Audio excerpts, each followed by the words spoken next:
Okay, well, we're getting ready to start our PACA 2 here on distance and cross country, and it's that time of season here, the end of November, October. Halloween is tomorrow, and this weekend are the conference meets, so that's going to be exciting as to flipping back and forth with all of the conference results and so forth. And back when we first started back, several of you had asked for John Hayes and for the programs that he's been developing here at Wake Forest and to pick his brain a little bit. And so, John, thank you so much for joining us tonight. Appreciate Yeah, it. thanks for having me. I don't think I can find the comedy that Brooks has, but I will do the best I can and just hopefully answering some questions and sharing some dialogue with a bunch of people that I'm sure that I see some really good coaches here, so we can kind of all share our experiences. Great. No, that's the name of the game is that we'll go through and just kind of talk a little bit to begin with, and then, like I say, we will definitely pick on the audience to contribute. How are you preparing your conference or your team this week for conference? Um, it's kind of the typical. I mean, we our typical workout several days before most cross country meets until we get to the national meet is something like 10 by 800 meters at threshold, and that's kind of what we do on our Tuesday before a Friday meet, and it's a pretty light session. And it's our volume of threshold throughout the year is pretty high. So doing 5 miles worth on a Tuesday before is really a reduction. So it's got to be relatively speaking, a reduction. But really getting the guys' heads in the right space, I think that's critical. But we start that day one when they get back over the summer in mid-August. How have you've been at Wake Forest now, what is that, 18 years? Nope, no. Eight. Eight. Added Yep. a little bit of time there for you. And before that, I know you were at Texas because I watched you from the sidelines on that. But and you've had good success with your teams or building teams, actually, kind of in programs that maybe had cross country success, kind of dropped off, and then you've rejuvenated them. What would you say is the tricks or the magic that you've been able to contribute that to? Well, I've been at some good programs where that had they should be good programs. And for one reason or the other, the culture fell apart. And I think, you know, people talk about culture and to me that is the first thing you have to fix when you go into a new program. And I don't think it even matters what event area you're talking about. It's the culture and getting the people that you have to believe in the vision that you have and to do it the way you plan to do it. So everybody's got to be moving in the same direction. And before you get someone fit or get someone strong or anything like that, like all that you have to do. But I remember making a comment to one of my assistant coaches in my second year here, and I said, "Did I just forget everything that I knew? Because nothing's working." And so, if you don't have that piece working, the culture piece, the buy-in, and the people with the right mindsets, the talent isn't as talent becomes important as you try to move up the rankings. But when I got here, the reason Wake Forest wasn't good had nothing to do with the talent level. The talent level was okay enough to be a good program. Mhm. And so, how did you develop that culture? What are some of the strategies that you've used? Um, so I remember our first one, they weren't running enough and they weren't running enough hard miles. When I our first what we call our medium distance run, it's typically around 15% of a weekly volume. I didn't know anybody, and I had them go out for a run, and all the men and the women they came back, and everybody was back in 40 minutes, and I was like, all right, that's strange. Usually our medium distance runs at most schools are 60 to 75 minutes, and so one, they just weren't running enough. And one of the guys came over to me. He said, "Coach, we're a quality over quantity team." And I'm like, well, son, things are about to change. We're a quality and a quantity team. All right. So I feel if you just have to organize those pieces properly, but it, with the times everybody's running today, if you're just quality or you're just quantity, you're gonna fail to produce at the highest level. So they were shocked at what had to be done because bunch of them came into my office and they were excited to have me there, and they lost that excitement that day. Um, we went through general strength work after that and teaching them. It usually takes us 15 minutes, 10 to 15 minutes to get through our general strength routine, but it took about 45 minutes. And these guys were like, "This is an easy day." And I'm like, "Yeah, this is an easy day. You will get used to it." They suddenly switched on their enthusiasm. Right, right. That's Well, I mean, gradually. that's the thing is you've got to come in and especially I would think in distance running where, it is such a switch maybe from a quality team to a quantity with the distance involved. So, how long would you say that transition took? Um, The fourth year, I told my boss. So when I got here, we were 23rd in the region. The year before, we were 14th out of 15 in the ACC, and I told my boss, if we can't do it in my fourth year, get to nationals. That's the goal. Um, then fire me. And luckily, he didn't. We made it in my fifth year. So my fourth year, I just felt like we did pretty well at the conference meet, and they were too excited about that. And and they got to the regional meet, and we really underproduced. It was embarrassing. So the fifth year, we finally turned things around, and we were 15th at the national meet that year.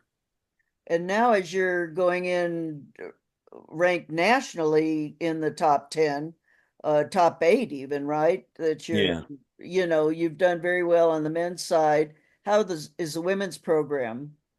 Uh, we we we've got work to do on the women's program.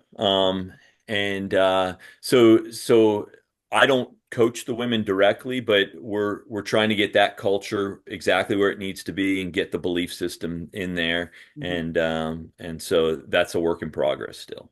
Well, that's the thing I think with the combined programs nowadays, or just the whole climate that, the men's and women's cross country teams do work together. And that's what's so symbolic to me, or it's just a nice mixture, definitely. To when the men do well, the women then are motivated, and vice versa, and hopefully it keeps building with that. Now, as you're headed into conference and then regionals, nationals, what do you do to keep that high or to keep the intensity going between conference and regionals and nationals, where you're again working toward a national place? Um, I think the whole thing is making sure uh, your team is still fresh at the end of the year. I think too often people crush workouts in September, and uh, and they don't have much left by the time you get to trying to run 10K cross country or 6K on the women's side in November. It's a you think, well, if your team does two hard regular season meets and then conference regionals and nationals, you think, all right, that's not that much, but it is. It's a lot. And I know back when I was in college, we did more, but the level is so high right now. You have to have a freshness about you in November, and you have to be healthy. And if you don't have both of those, you're not going to perform at a high level when November comes. So for us, it's understanding not to overcook it in August when everybody's getting back together, and September. We rarely perform at our best in September. We're kind of, in fact, this year and 2 years ago were the only years in my career I can remember that we've had really good, solid, really good, strong meets in September. So Hmm. um, we did perform pretty well this year in September, but hope that doesn't mean we're out of gas in November, but we'll see. No, I think you guys have been doing so well. And, it's been a building from what I've watched just from the outside that it's progressively building, which doesn't show that they're running out of gas. What kind of mental preparation do you do with the team? Um, well, we have sports psychologists here that all the student athletes can access. I think that's one. Um, for me, I think it's important that the team knows how much you care about them, and and outside of the running, they understand that if you get the process right, you're going to perform to your best when the time comes. And to make sure this team is enjoying it.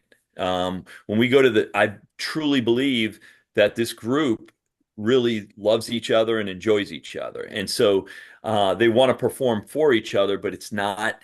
I don't think they feel pressure. We figure a few years ago, I think the first year we went to nationals, I think we were kind of starstruck when we got there and we finished 15th. Um, and I saw a different look in their eyes. And then the next 2 years, we were 10th the next year and we were fifth the year after that.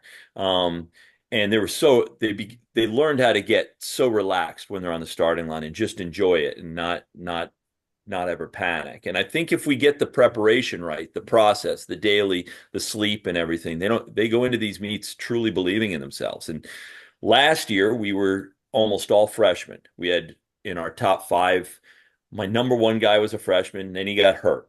And so that crushed our season. But then we had still four out of our top five were freshmen, and the other was a junior. And so we struggled last year. We were 24th.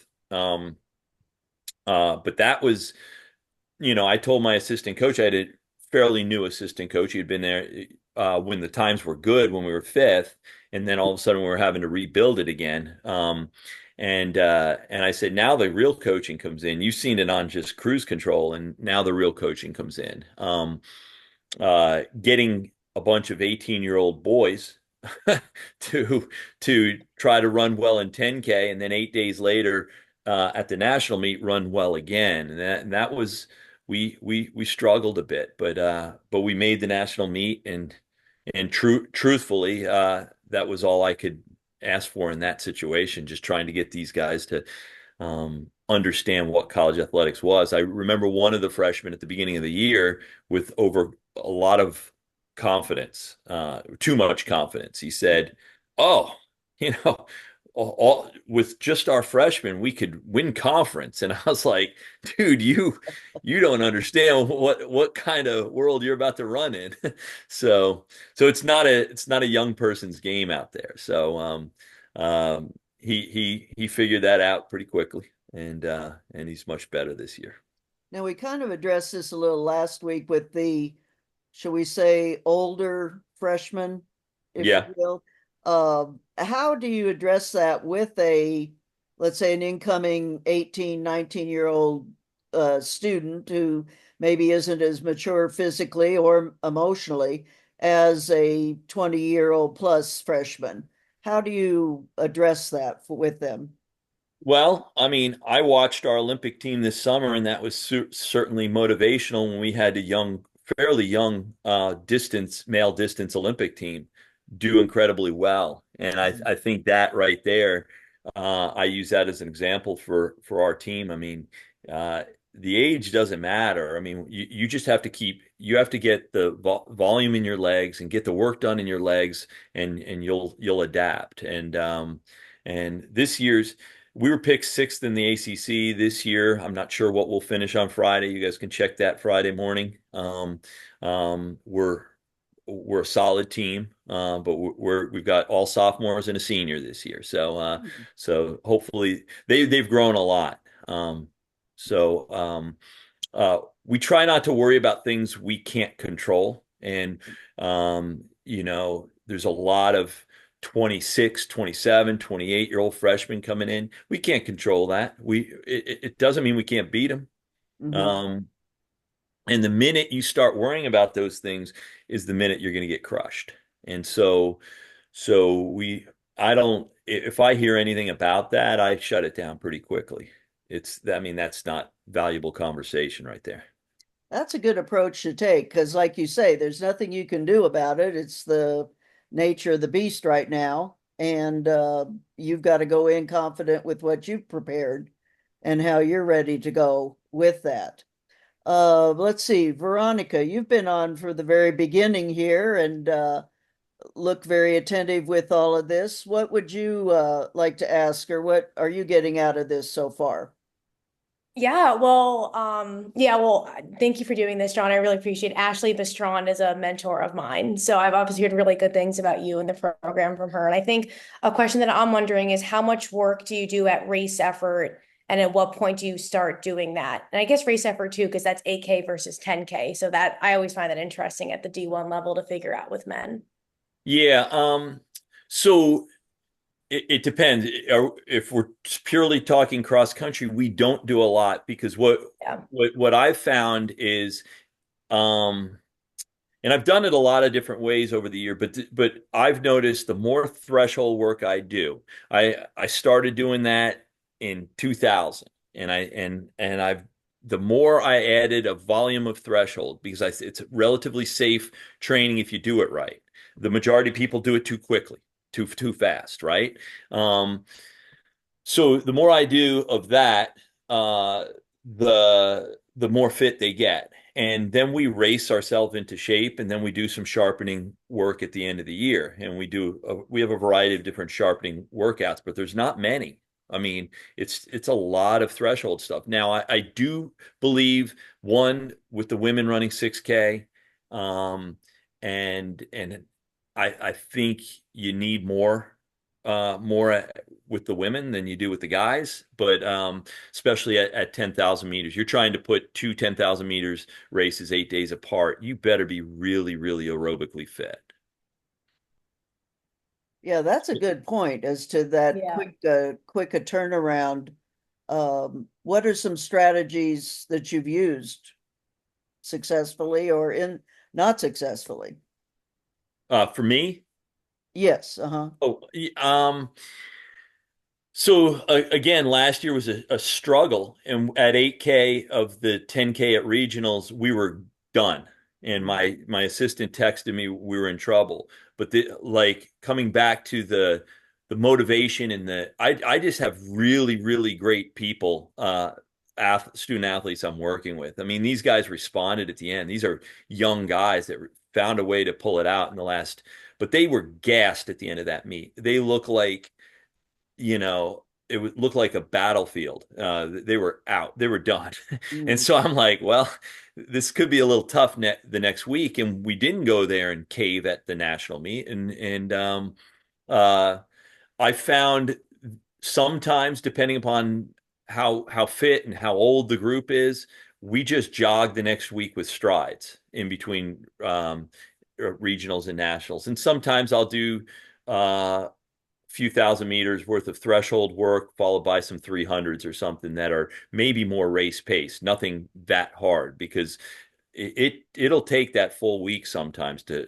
Now this year, with the points we have going in, we may just run for second or third at the regional meet and be able to get in that way.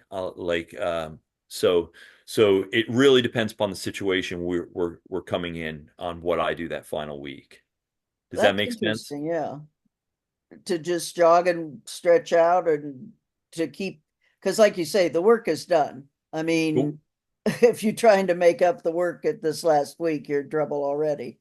Yeah, my group knows that the minute they cross the finish line, it's it's full recovery mode. It is get food in your body, cool the core body temperature. Like in a situation like Friday, it's gonna be warm out there, so we go into recovery mode. There's no time. If we win, we can fist bump and move on, and then start recovering. If we lose, we can't hang our head. We got to go into recovery mode because we want to get back to work as quickly as possible. So sometimes I bring him to cryo chambers right after the races, and sometimes this week we'll get back and get him in ice after that. And I know there's a lot of thoughts on whether you should do ice baths, and there were some studies a few years ago. I still use ice baths after meets to recover and stuff. Yeah, now that's, do you use the ice bath versus Epsom salt bath or a combination? I think if you have I think Epsom salt baths are great, and Mhm. we'll probably just do the ice bath, and then individuals may use Epsom salt baths. Okay, good. Those are great. David, you said you have a question, and then Al will get with you. Yes. So two quick questions. John, your thoughts on double threshold training? Do you use it, and just in general, what are your thoughts on it? And then the other one is, do you taper for the regional meet, or do y'all kind of train through that for nationals? Okay. So double threshold, it's all the rage right now, right? Um, I've I've used heavy loads of threshold, and it's continued to go up over the years as it's proven to be more successful, the better we get it, right? The more accurate we get it. That if you The problem with a lot of threshold is if you do it too fast, you're going to have a really negative effect. Um, I just think you've got to be careful when you start getting to double threshold stuff.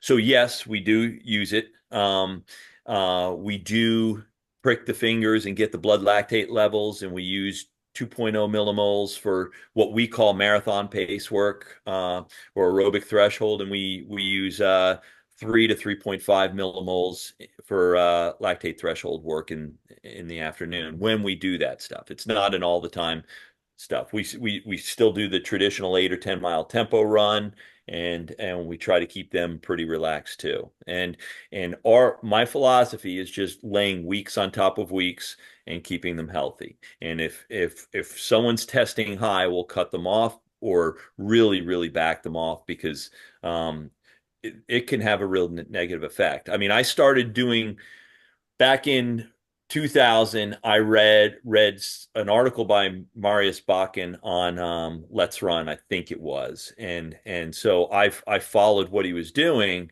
and then I was using Jack Daniels charts for my threshold work, and as I've evolved in a lot of different ways. So before I really knew much about double threshold, and this was 6 years ago, we were doing 16,000 meters worth of stuff at what we call marathon pace. All right. And then we occasionally tested, but when we test now, we've got a pretty efficient system where we'll have groups of two or four, and then two will come in, get tested, and then the next rep, another two will come in and get tested. And it can be expensive, but that's what we do, because that's what we feel we have to do if we're going to use that method of training. David, did you In have your something second else? Oh, question, yeah. Yeah. the taper before regionals, that also comes back to what level of team we have. And last year we had to be at our very best. So there was a reduction in volume of intensity over the 2 weeks leading into it. This year, um, we probably won't reduce as much. But the week of nationals, we won't do a heck of a lot in that week. Assuming we make it, I could screw it up. I mean, so I could go in thinking we've got it made, and that would be a very big mistake. But um, the guys, like before we went to Virginia, we did probably 11 miles worth of threshold that Tuesday of the Saturday race, and the guys performed pretty well. So they're pretty strong right now. So we didn't back off that week at all. David, anything else? That's all. Thank you. Okay, great. Al, you had your hand up? John, in the height of your threshold work, I know John McDonald often told me a long time ago that he would do a threshold run, 10-mile threshold run in the height of his preparation for racing.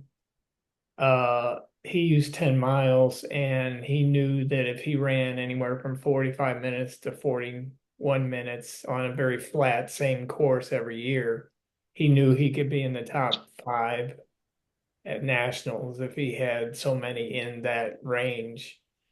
Do you have a fulcrum workout that you might use? And how many do you use a 14-day cycle or seven or 10 or what do you do? Especially when you don't have a race. Um, I love to have. I don't necessarily use 14. Like it's typically by week, and I put a skeleton of workouts together before the season and then I modify throughout the season. It never stays the same, but I do. We do 10-mile thresholds that get faster throughout the season. And I've done it a variety of ways. This year we're doing uh I don't want to call it marathon pace runs anymore because our effort is stronger than a marathon pace for 10 miles. Whereas in the past we've called them marathon pace and we try to keep at pretty close to 2.0 millimoles if we check the blood lactate. So it's a little different this year, but with the NCAA changing as quickly as it is, I, our team that was fifth 2 years ago, I felt like that same team put into NCAA cross 4 years earlier would have likely won it. And I think that's how quickly it's changing. Maybe 5 or 6 years earlier, but on the same course that NCAA's was in Louisville, and I hate taking times for courses, but our the times we ran on that were very, very comparable to the winning team from NAU 5 or 6 years earlier. And When you were at Texas, I know you had some great 1,500-meter runners. Have you changed that recruiting philosophy and get uh, um, So the difference is what we can do at Wake. No, we haven't. I had a really good 1,500-meter runner 2 years ago. Thomas Van Oppen, he was fourth in the 1,500. But I right now my recruiting is geared towards people that can run cross country. The holy grail is a 1,500-meter runner that can run cross country well, right? But that's what everybody's looking for. Uh, my recruiting's changed a little at Texas from what it was at Texas because you have to support the track team. You got to score points at nationals. Our big thing here has got to be cross country because as a track team, it's a lot tougher for us to do well at nationals. So because of $91,000 a year school and no need-based financial aid, and you can figure the details out on that. yeah, Doesn't work well. yeah. Does that make sense? Oh, definitely. Like on the women at 6,000, you can't afford to have more 1,500-meter runners than you do on the men's side. Yeah, and you did a great job of that at Mississippi State. I watched that, and um, uh, that's the perfect way to do it. If you could do it that way with 1,500-meter runners, great 1,500-meter runners, they're so versatile. They can run a 5 at a conference meet. They can run an 8 at a conference meet, and that's great on the women's side if you can do that. Okay, great. Well, now we've got a few questions here in the chat, so let me ask those for you, John. First one is, how do you transition a high school senior into a freshman now that's running a 10K? Well, I'm going to give you a statistic that Dave Smith at Oklahoma State gave me last year, and I don't remember the exacts, but the general gist of it is at NCAA Cross last year, there were 9 athletes in the top 100 that were Americans in their first, second, or third year in college. So everybody else was in fourth, fifth, sixth years or international in the top 100. It's not a young guy's game. So that's a great question. The transition, what we do is we do elliptical. So we do workouts on the elliptical. Like if we're doing a double threshold session, one of them is going to be on the elliptical. We won't give freshmen very many, if any at all, So as we adapt them to the volume of work that we're doing. So we tend to use 10 minutes as a mile on the elliptical, and we'll get them some work on an elliptical. Okay. So we don't rush them with mileage. I think that would be a huge mistake. I typically give them about what they did their senior year in high school, and then they have to adapt to the volume of intensity we're doing, and then they can raise it or not raise it depending upon what they need. Do you talk to the high school coaches a lot as to what volume and intensity they're bringing in? I Sometimes I do. It really depends upon my personal relationship with them, or you have to know what they're coming from. I'll Yeah, sit down with the kid and his parents and talk about that, or their high school coach, depending upon how involved their high school coach is in the recruiting process. right, right. Okay, and the next one, how does your transition training look before cross-country official practices, as well as the winter break going into indoors? So the cross country, the practices prior to the cross country season are pretty general. We'll start the first week in July, maybe with one very relaxed, what we call marathon paced workout, and then we'll add a second one and we raise the mileage throughout the summer. I mean, it's a pretty basic. I just want to get people on campus relatively fit and very healthy. That's our priority. I mean, if we keep people healthy, which we didn't last year, and I don't know what truly happened, but the next question may help answer that. What do we do over winter break? Um, so we finish the cross country season. 2 weeks later, there's a meet in Boston, and we'll take some of our top kids up there to try to run a fast 5,000 because we have qualifying standards for our conference meet in all of our events. So we'll try to knock them out while we're fit. Mhm. Um, for years, I gave guys and women 2 weeks off after cross country of easy running or no running for a week and then slowly building up. But the majority of my injuries throughout the year were then over winter break when they went home. Hmm. Um, uh, Up until last year when Rocky Hansen got hurt in we were at Wisconsin and he stepped in a hole and was out the rest of the season. Um, up until that point, I had never not had a top five runner at a championship meet in cross country. So I'd never lost anyone to injury um, until last year. But the majority of the injuries that I had were over winter break. And so if they're over winter break, what happens? They go home, they're hanging out more, they're not sleeping as much, they're probably going out with friends a lot, and the weather's probably colder. So there, a lot of things can happen over that time. So we're really going to focus on that this year because if I can just get them back in January in one piece, then we're going to be all right. Exactly. So Yeah. Do you talk about so that a lot ahead of time before they leave? yes, and what we did with several of them last year that ended up working was they didn't take a full down period. And it's so foreign to me because I've always believed in giving them that break and then the build up. And I don't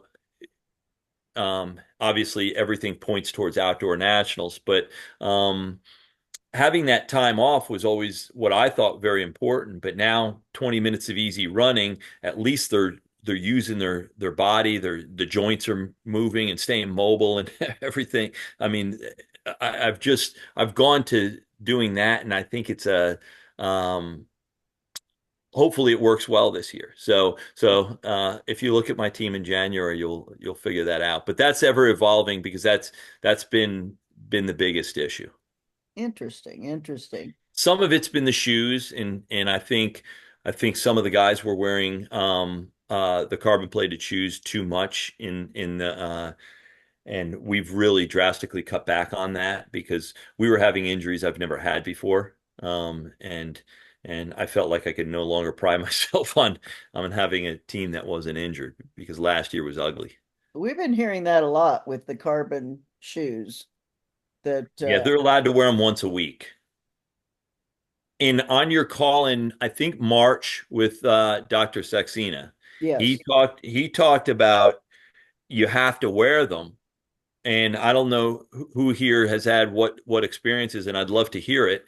But he said you have to wear them to be adjusted to them, but you want to minimize how often or how much volume you're putting in those. So, does anyone here um, have they figured it out with the carbon plated shoes? Because what it's working so far this year, but we've been able to stay healthy. But I say once a week you can wear those shoes. anybody? Um, I on the distance side, first of all, Coach, thank you for being a part. On the distance side, I haven't really seen much. I'm in the high school setting right now, helping out with, but at the college level, with the sprinters, we're having issues with indoor 200-meter bank tracks, people with bad posture and some of those shoes. So I'm curious to see more. As you just said, the gears are going to go once a week. I'm curious to see more of what happens. Yeah, Interesting. there's got to be an adjustment to them, but I just think you're going to pay a price if you wear them too much, I think. Yes. Yeah. Any of the rest of you have any experience with them? Good, bad, or ugly, whatever? I agree with what John Deere is saying. I know with our distance guys, we only let them wear them once a week because for that same thing, and we're doing a lot of barefoot work, Achilles strengthening kind of things, toe risers, walks in the sand pit, things like that, to just to help because they're really sore after they wear them. And then sprinters wise, yeah, I've been having a lot of injuries from returners that they didn't have last year. But when I look, almost all of them are wearing the carbon plated shoes. So we try not to wear them as much as possible unless we're doing like acceleration or something like that, block starts. Mm-hmm. But if we're doing any kind of like submaximal work, I don't even let them wear them. Wow. So David, you said you do work in a sand pit. Mhm. I started that in 2000. I started doing that with my athletes in about 2008. Well, it was one of my first years at Texas because we're running on the pavement a lot there and we were having lower leg injuries. So I started getting the team in the sand pit. And I don't know if that's why they stopped getting lower leg injuries, but we didn't after that. We almost completely got rid of it. I still to this day swear by it, and I don't know any science or anything behind it other than foot mobility and strength. I think will help you. I've sworn by that since that year. In the winter, it can get tough because it's cold outside. It can be cold and rainy or icy, and getting in the sand pit's a lot more difficult. So, what do you do in the winter? We'll just use towels, marbles, just anything that we can get to work the foot. We have those they're like small pads, foam pads Yeah. that they can do work on as well.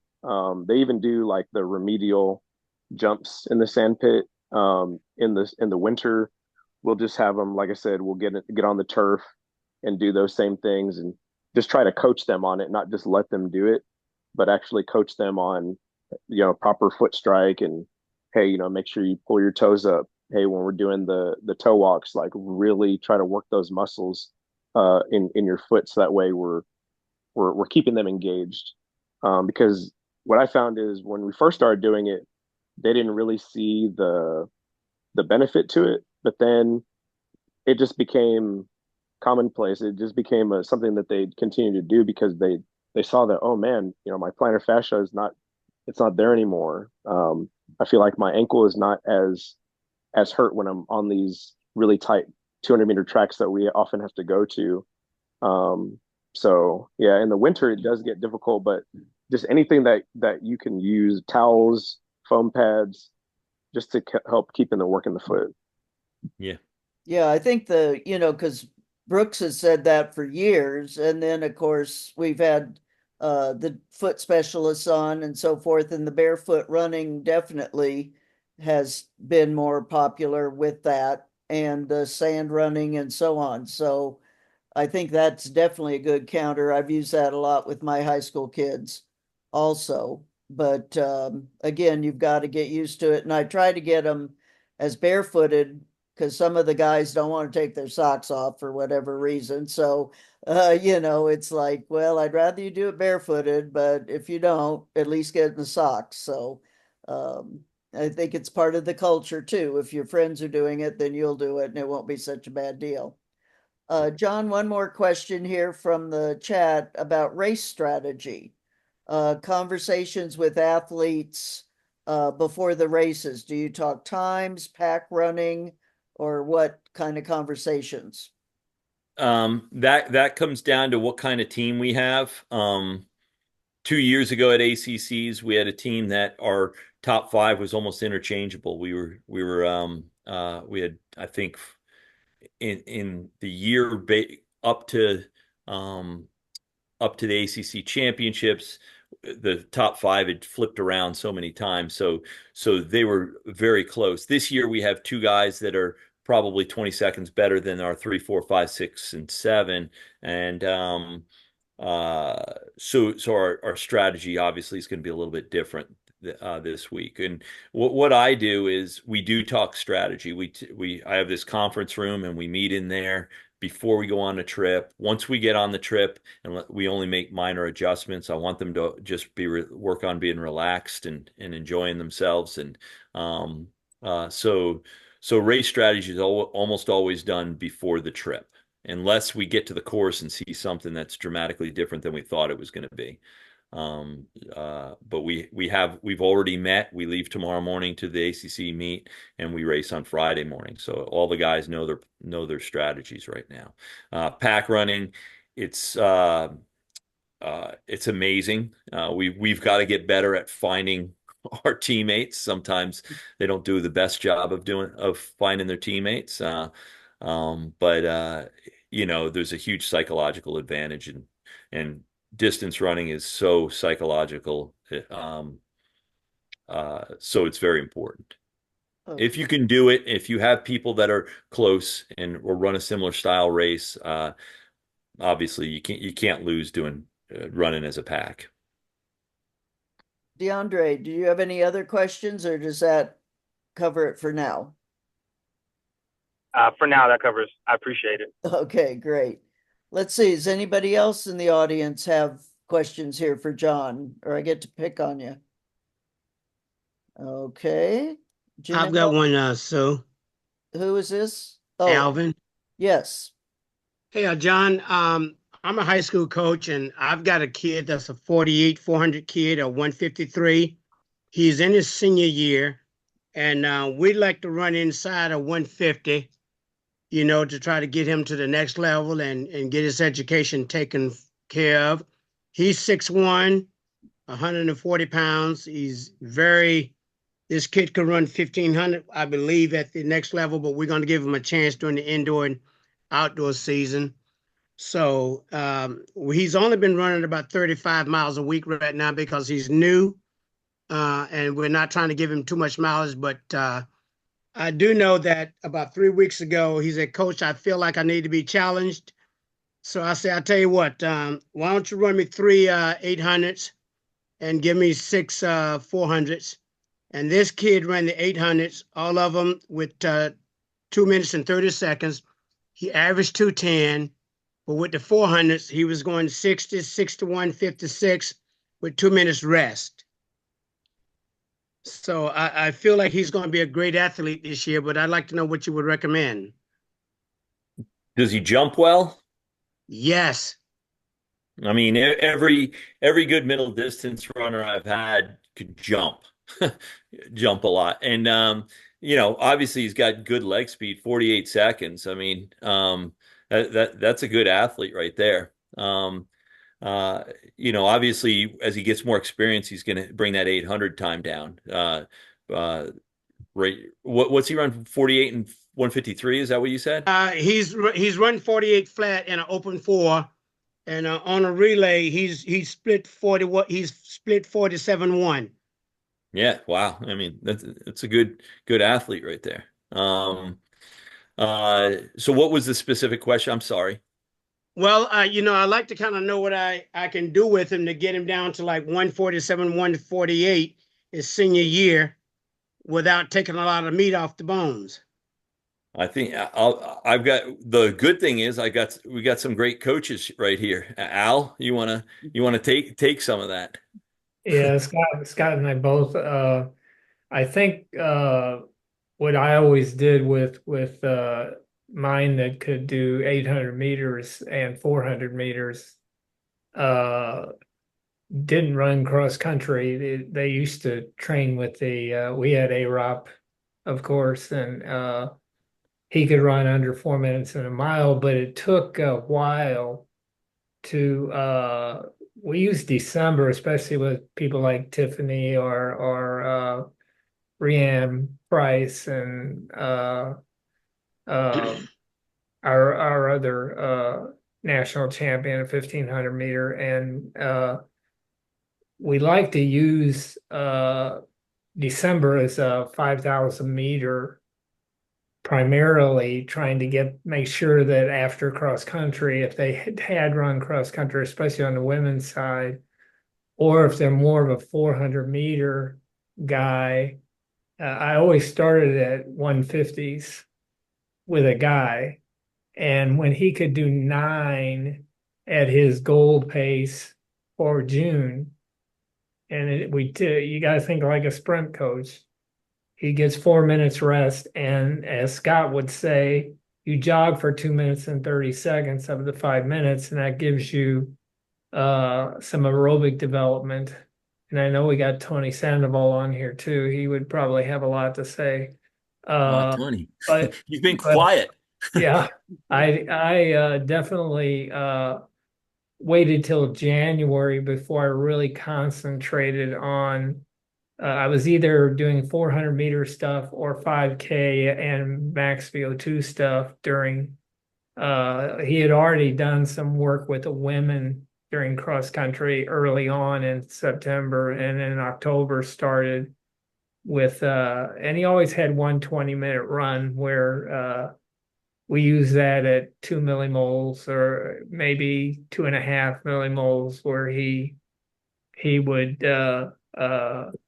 make sure for the 800 meters, because as Scott would always say, during the 800 meters, even though it may anaerobically you may could last a minute 30 seconds, you've still got a comfort zone that you have to have for 800 meters.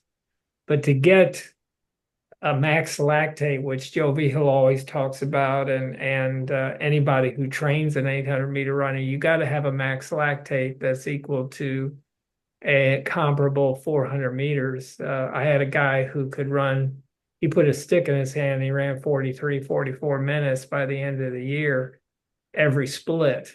But you put him in the blocks, he couldn't do that. But I always put him third because he's an 800-meter guy, and he was an All-American at 800 meters at 146 at the time before all these super shoes came into balance. But once I got all 150s at his 44-second speed with 5 minutes between reps, 3 of them, 10 minutes between sets, and he would always have to jog between each of those things so that he was getting enough aerobic work, and then he could rest and get his. And sodium bicarbonate is a very important thing for you to develop as a 400-meter and an 800-meter runner. And that usually takes 8 weeks to improve by 50%. It takes VO2 max 27 weeks. And Scott is my partner who can talk a lot about that. But 400 meters is a tricky event to try to get rid of if you really want to get his max lactate up. And I believe in profiling somebody like that so that you know what his max lactate has to be, 20, 24, 25 milligrams of lactate which gives you the idea that he can buffer through 400 meters, 20 minutes for 800 meters, and 20 milligrams of lactate for 800 meters, and somebody like A-Rob could run under 4 minutes in the mile by the time Houston Franks originally worked with him, with me helping him design things. But I really believe that somebody who you really want to get a 800 meter out of, you've got to get his max lactate up at his ability. He may never ever run a split. 47 isn't fast enough to get down to where you want to on his 400 meters. Neither is his aerobic part. Max VO2. So you've got to get, plus he's got to get sodium bicarbonate. It's going to last till the finish, because you're going to go, if you look at the British stuff, which John, I loved, you looked at what our Olympic champions and world champions over the last few years. Kerr would run 600 for his 1500 meter stuff to get his max lactate up. He'd run 800 meters, but 600 meters of it is at his goal pace for 1500 meters. And his last 200 was all out. He could bring home and he did 8 of those with 5 minutes rest. So, but that was a developed guy through the aerobic system. So you've got, I think it takes quite a bit of time to develop an 800 meter and 400 meter person. It takes your whole, from October on. It's different than cross country. Well, So, Scott, as a high school person, Scott, Al mentioned you a few times. What would you say for Alvin as a high school coach to help this young man? I need a little bit more information. If the goal is to get him faster, maybe under 150, I'd like to see what his splits are commonly. I mean, is his first lap a second and a half faster than his second lap? 43 of the 50 fastest times by men over the years worldwide, top 50 times, 43 had at least a second to a second and a half faster first lap than a second lap. So is he doing that? Is he programmed to do that? Does he have the fortitude, the strength, the courage to get out there and do that? Then, like Al said, for a guy like this, even in high school, it's max lactate, max velocity work.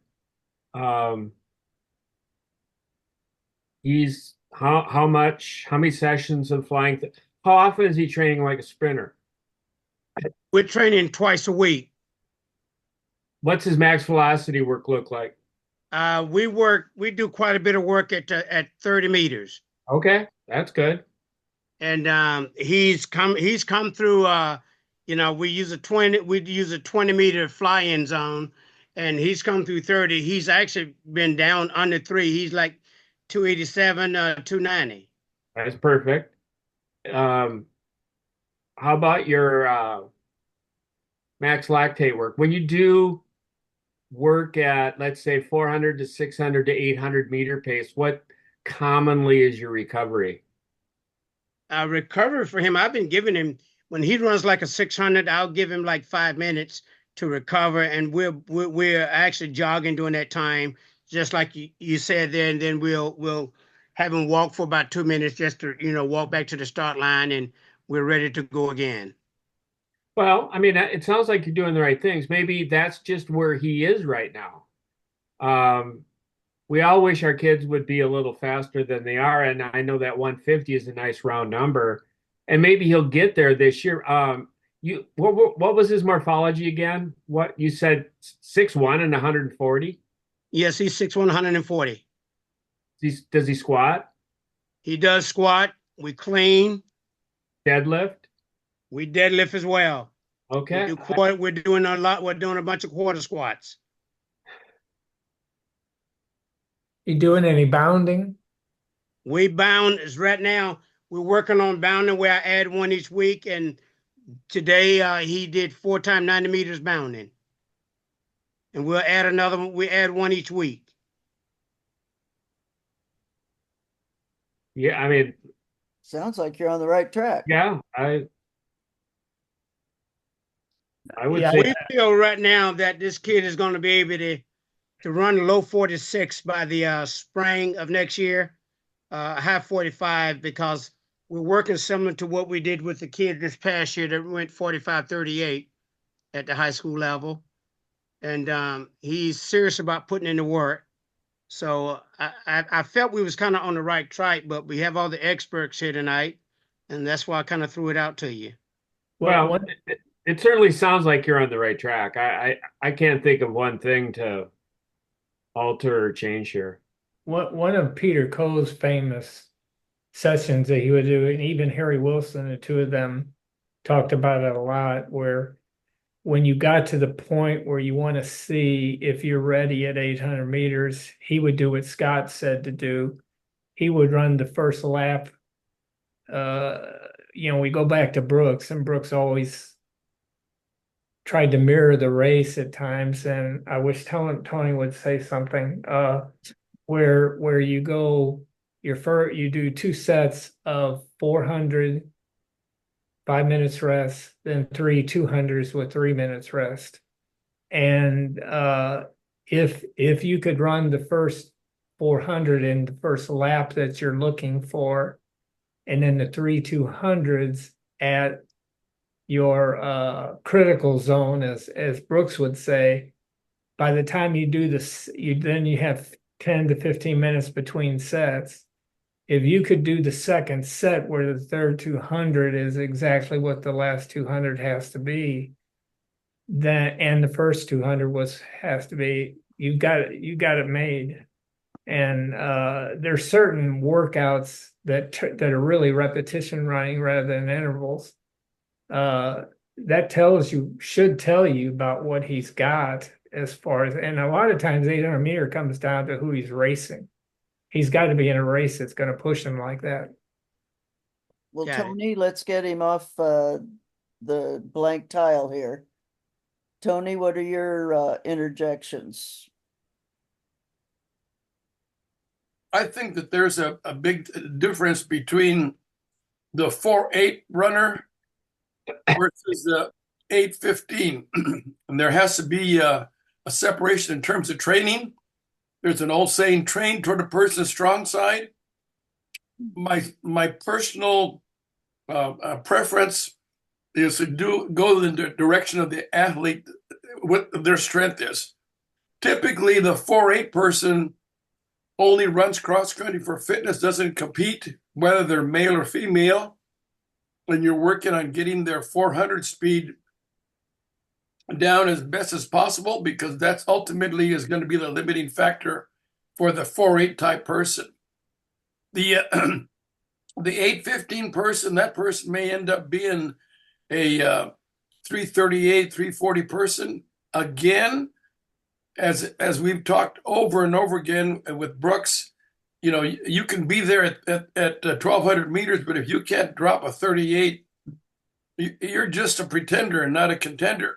They have to also incorporate some speed throughout the year, regardless of whether they're the 4.8 or the 8.15. I always do a speed workout on Monday. And when I say speed, it's not a lot, but distributed over the year, it accumulates a lot. We do some short, high velocity sprinting, not a lot. We do some introductory plyometrics. We end up doing our weight training. And then the aerobic work, we ship that, whether they're one type or the other. They do that in the morning.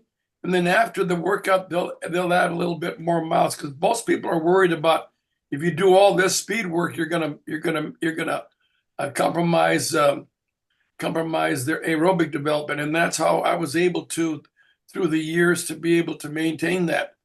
Um, the athletes that I've had that were elite at 5,000, 10,000, they still did the speed work on Monday. But if they did it every throughout the whole year, through 4 and 5 years, they get fast and they can run a very fast last 400 meters, whether it be a 5,000 or a 10,000. So I don't know if I can add too much to this, but you wanted my input, and we'll start with that. And anybody have any other questions on that, we'll move forward. That's great. That's great. Well, let's go to another question here in the chat. We've got a first-year coach at a private school, and he wants to know how to start a workout program for a high school. Let me see, a cross-country program for high school team. So what would be any of yours? John, you want to start as to like maybe a sample week or so as to, or sample months as to developing a high school team? So I've never coached high schoolers. I think Scott would. Scott Okay. was taught me in the level two at LSU back in the 1990s. So um, I'm gonna defer to Scott on high school running. But you guys, Okay. back to what you guys were talking about real quickly with Tony and all you guys on speed. We do that even during cross country at Wake Forest. We do flying 30s. We do that year round.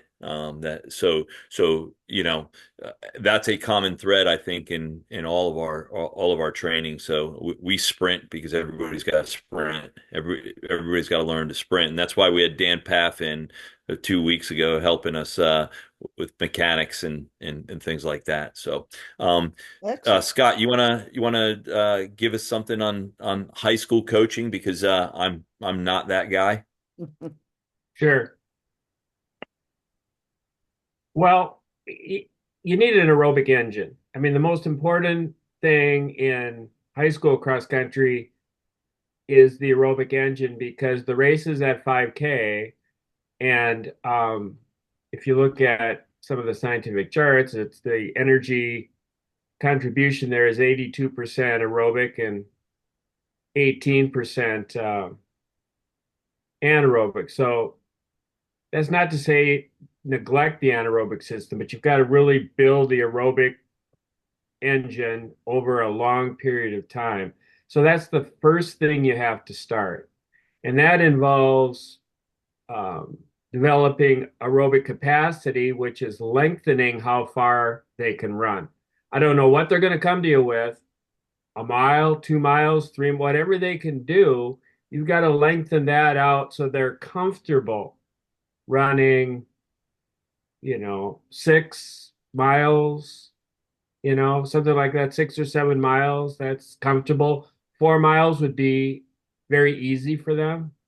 So you've got to do the aerobic capacity. Then you've got to move to aerobic power, which we could also call VO2 max, and that's more the ability to race at race pace. So when you're talking about the 5K and you're talking about doing work at race pace, you're talking about VO2 max work. And then you've also got to do a long run. You've got to push the outer edge of what they're capable of. They've got to be comfortable being uncomfortable. And if you're running 40 miles a week, that's an 8 mile run. If you're 50 miles a week, that's a 10 mile run. It's somewhere around 20% of their weekly mileage in one continuous run.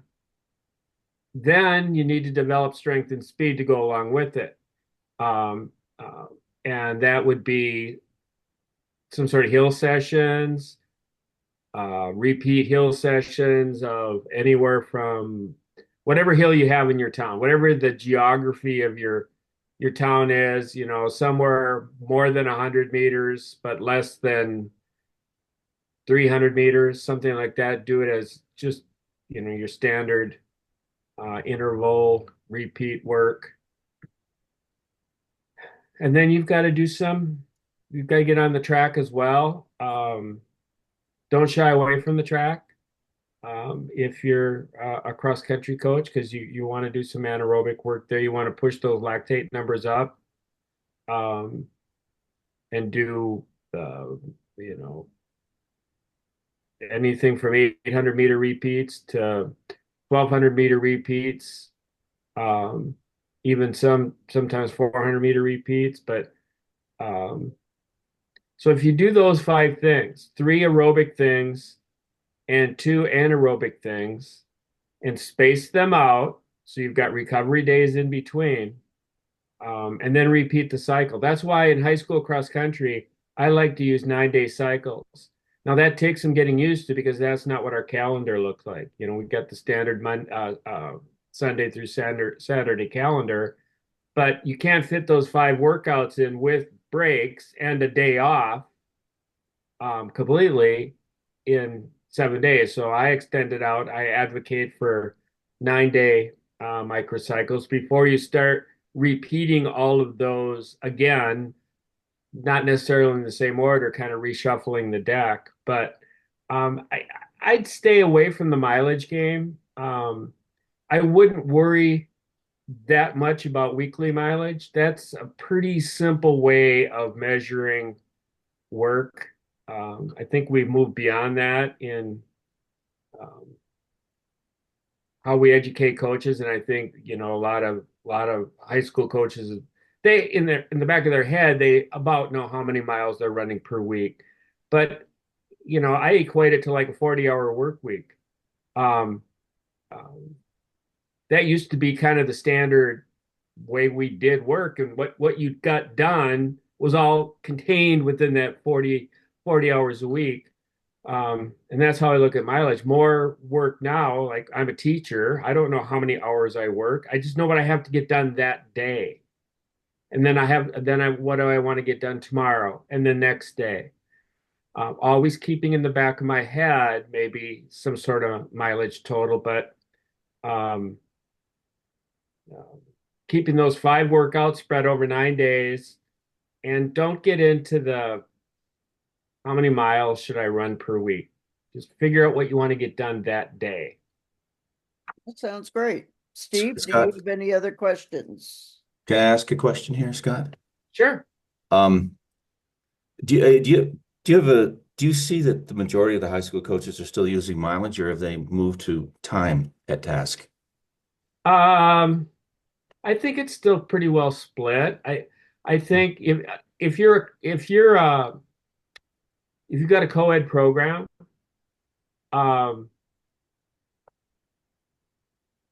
it's different than if you've got separate programs, because a 10-mile run for guys is considerably shorter than in time than a 10-mile run for females. So I think there is a balance there. I'm pretty comfortable going either way, but I have a lot of years of experience.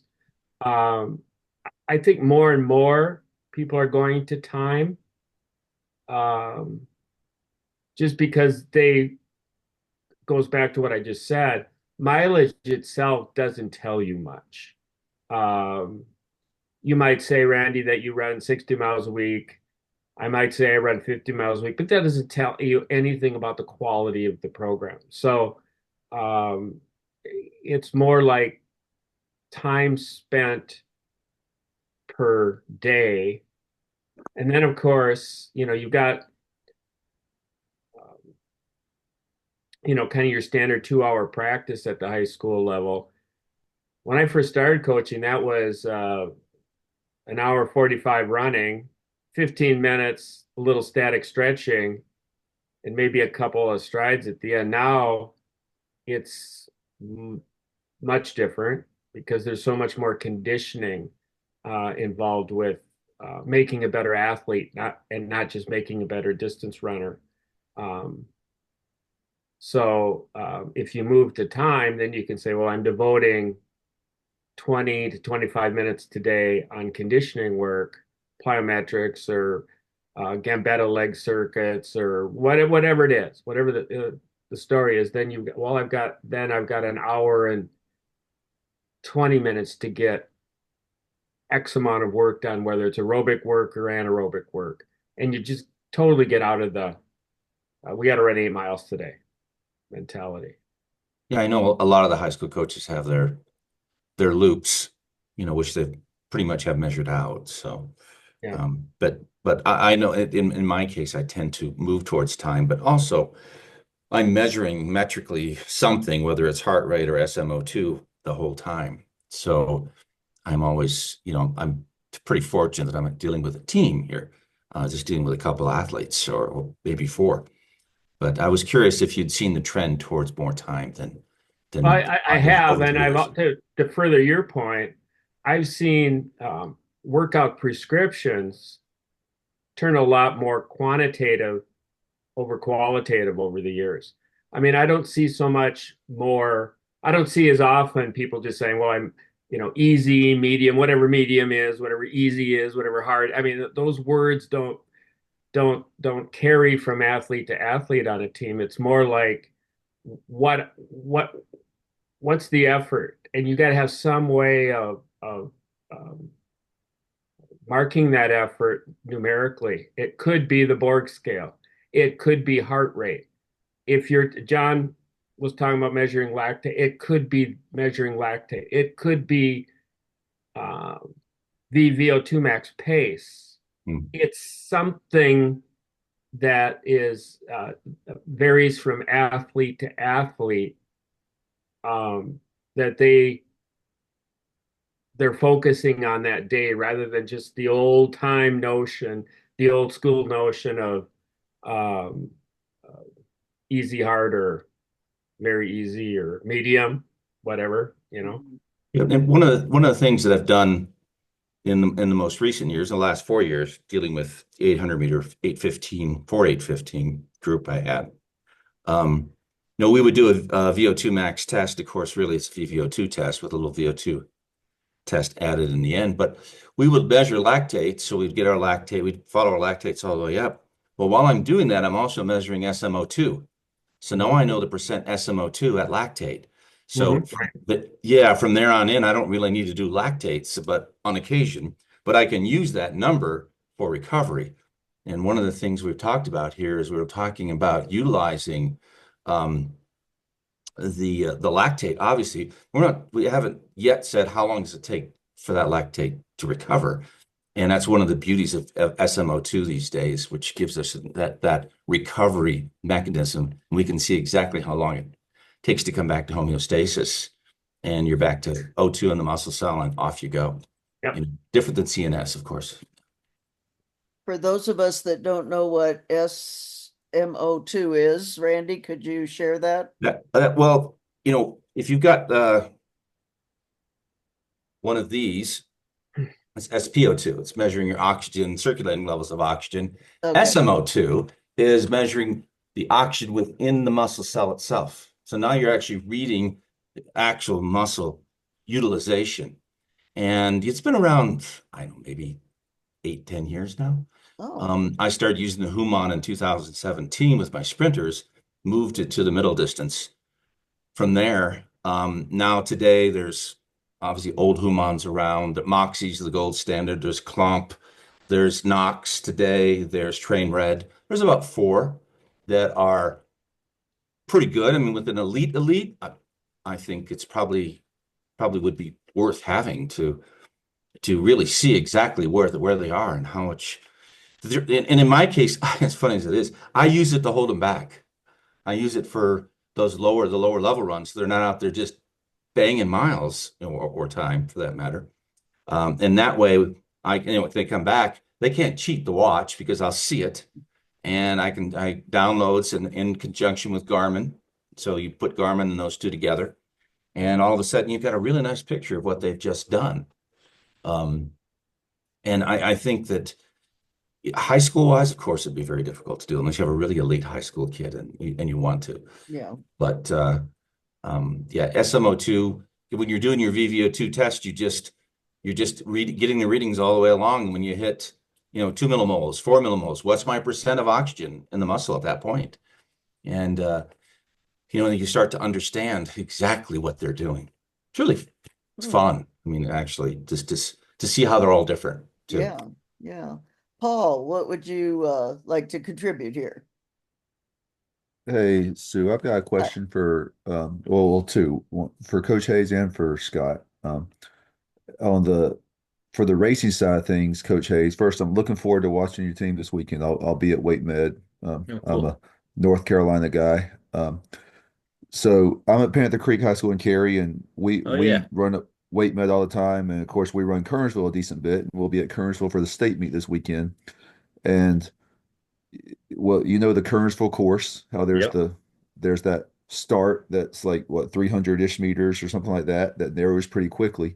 So I know you mentioned, if I'm looking at my notes correct, that you you do a lot of threshold stuff. Hmm. Well, if how do you get your kids ready for like those late season races? Because I think I heard somebody describe it to me one time that a college 10K race is really like a 1K sprint followed by a 9K race.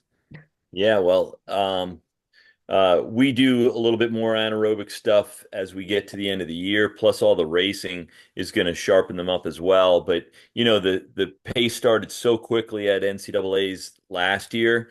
I don't know how accurately that first thousand was measured, but the leaders went through, and whatever that was, it was probably fairly close to 1,000 at 2:29. And so you've got to be prepared for that. Uh, again, for in a high school program, you're racing a lot. I don't want to necessarily comment a ton on what a high schooler would do to prepare for um, uh, that, because every high school is different. If you're racing a ton, I think you need less specific work because you're already doing it.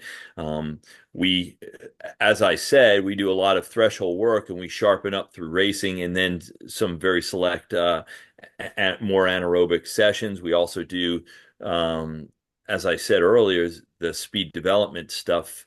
We do it with wickets. We do flying 30s, and we start that stuff over the summer, as well as 30-30-30s.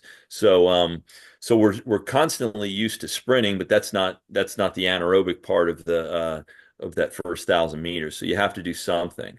I suspect with all that you race in high school, you should be fine by the end of the season if you're very strong aerobically. I mean, um, our kids get very strong aerobically, and like uh, uh, the racing sharpens them up enough that 10,000 meters of cross country, they're fine for that first 1,000 meters. They can tolerate a lot. Like we did probably on Friday, we did four 2Ks at 1.8 millimoles. Most of the guys were 1.8 millimoles.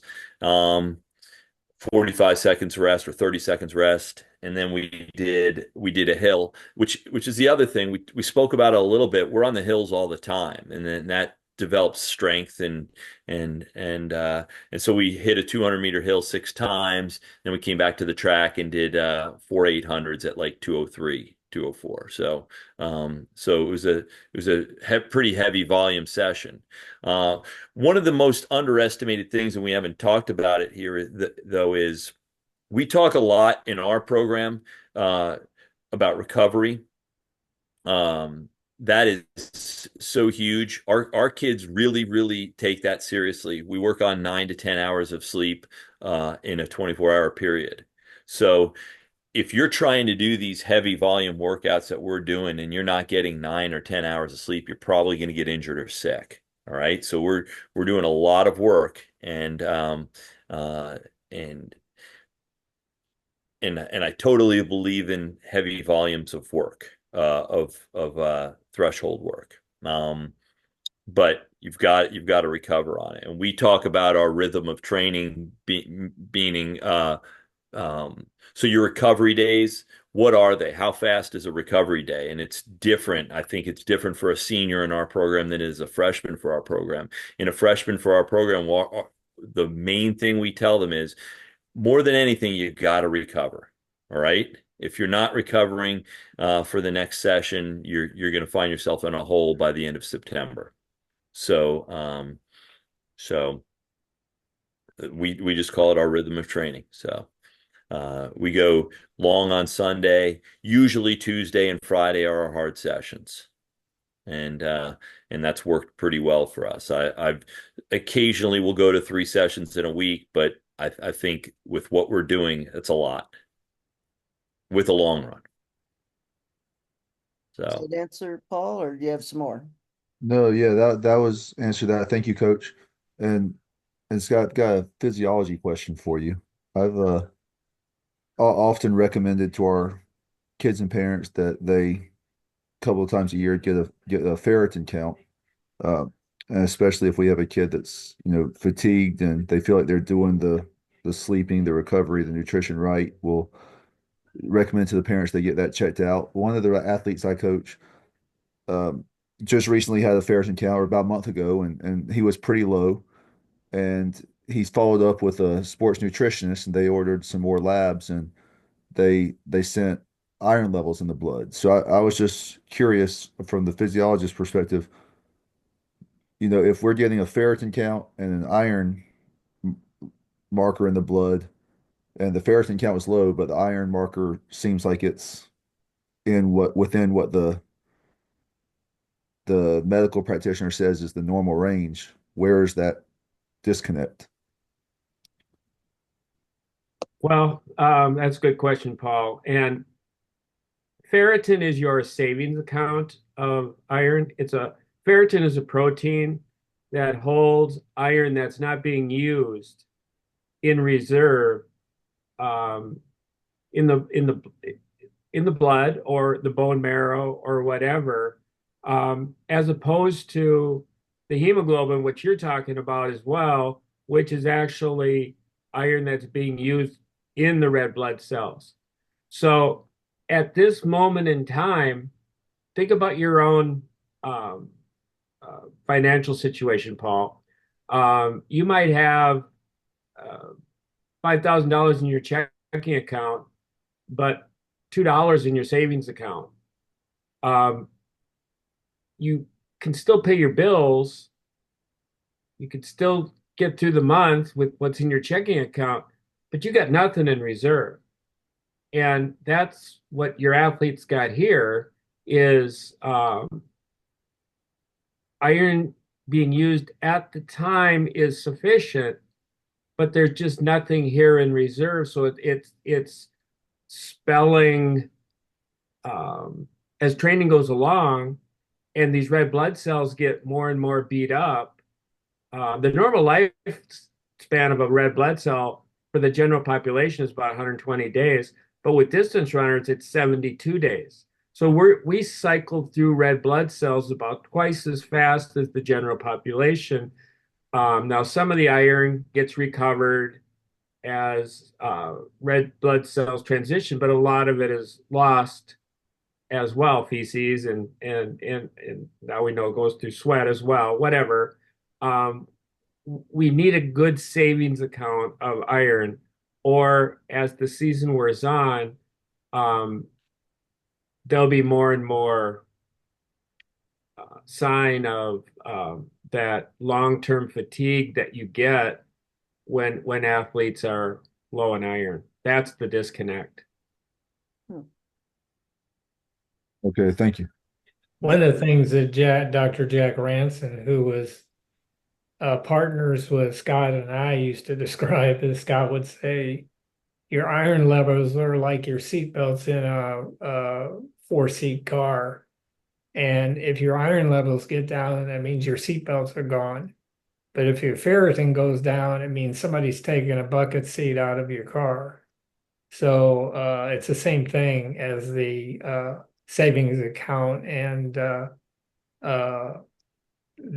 checking account. And the problem is when the ferritin sneaks up on you over the long term, if you get below 20 on the women and below 30 on the men, you've got a real problem. And it may take 4 to 6 weeks to get that back so that you got the fatigue level back where you can work because of iron. And ferritin, we used to at Florida State when I was at Mississippi State, we take those levels every 6 weeks because we can afford to do that. And our ferritin's, I don't know what it is now, Scott, but it's somewhere around $120, $150 to check ferritin, I think.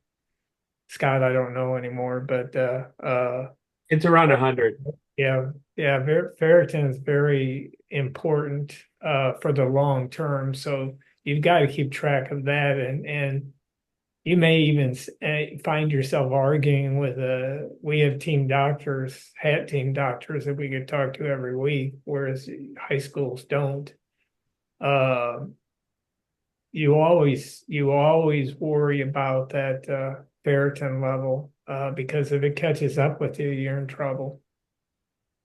So we also had Randy Wilbur was here, and apparently there's been new studies about getting your iron levels back up, and the new thought is I think 65 milligrams, I'm not sure, every Yeah, other day yeah, instead of every day, yeah, for absorption. Now, I will tell you, we've tried that with several kids, and my old tried and true, and I know Joe Vigil had his tonic or whatever he called it with his um and that again, that stuff seems to work pretty well. I haven't gotten the results I'd like from every other day, but I'm not saying go against that. When we first got to Wake Forest, the doctors adamantly refused to test. They thought there was no reason we should test unless anyone was low. So we fought that for 2 years, and I finally won. The doctor hates me now, uh, so we get it tested in August, and then again at the beginning of October to make sure it's not trending down, because ferritin levels are also very relative. I mean, I've had a female athlete that was 16 and she couldn't run very well, but got it up to 21 and she was fine. I mean, those numbers are pretty relative, and that's why you want to look at trends. You want to look at what it, you know, if someone runs well, it's a great time to test their ferritin. You could find out uh, what their numbers are, and look at the whole blood profile data for when they're running well. If anything, that's a um, great data to have. So find them when they're running their best. There you go. Well, I Excellent. know, Well, um, okay, Randy. well, interestingly enough, and I'm not, quite frankly, because we didn't test enough. Although with Gen U, we did have a ferritin problem. But I do know that what I watched would, because if you look at SMO2, you look at oxygen in the cell, you're going to be also establishing a little bit of how much oxygen carrying capacity is within that cell. You've got intracellular and extracellular ferritin, and then of course it changes. But I watched her SMO2 resting go from 58 up to 76% over time. So that her ability, her cells just held that much more oxygen over a period of about 5 months, which was a nice thing to have happen, to be able to have that there. Now, what that means, I'm not quite sure, but I just want to throw it out there for those of you who have that opportunity to do that with some of your more elite kids. Well, one of the things, Randy, that happens is your mitochondrial cells are multiplying and getting Yes, larger with training, and I was going to mention that, but I didn't. if you Right. look at Costells, Wilmore, and Kenny, they talk about 27, and I know Scott, you also talk about 27 weeks to improve those.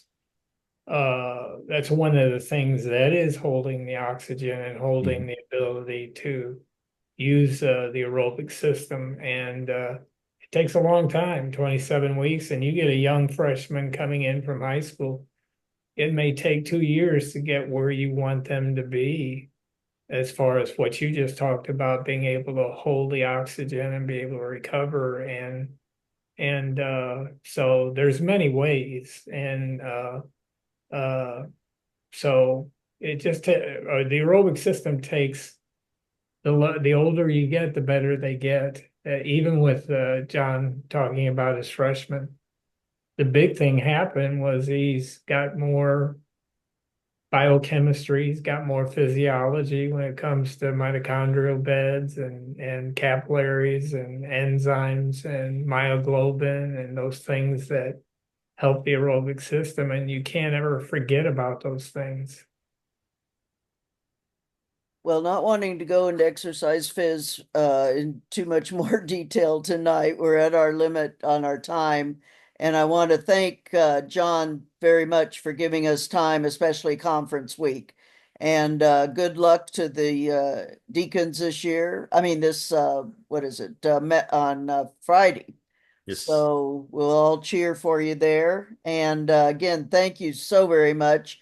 And the contributions, Al, Scott, Randy, everybody, Tony, that contributed, because you guys have the experience with these athletes at the various levels. And even though our audience is sometimes mostly high school, it's also good to give everybody the experience of what there is available and what is possible with that. Now, one thing or one note before we close, Andy has done a coup for us here.